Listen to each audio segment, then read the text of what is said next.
نفس السعداء بعد مرور 23 دقيقة. المرزوقي بنالتي، لمسة يد واضحة وصريحة.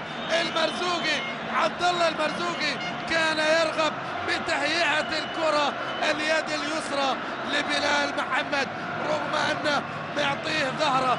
سيثير جدلا، سيثير هذا القرار من فيكتور كاساي الحكم الذي لم يكسب معه القطري في خليج الكويت وخسر معه مرتين. ها هو الآن المنتخب البحريني يحصل على ركلة جزاء. جنون المنامة الآن. المنامة ما تنام، المنامة لا ما تنام، ما تنام. لو نجح عايش بكسب اللقاء، ولو نجحت الأنباء بأن يأتي بفرح بحريني الآن، فوزي عايش في مشهد اللقاء في بطولته الثالثة. نجم نادي المحرق أمام بابا مالك. فوزي عايش البحريني يعيش جو مع فوزي عايش الآن. فوزي وين؟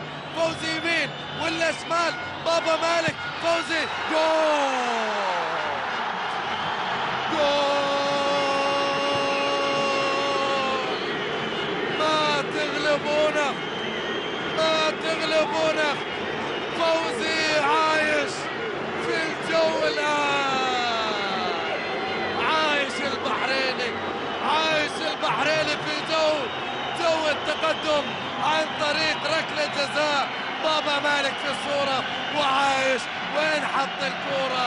حط رمى بابا مالك، رماه على يساره.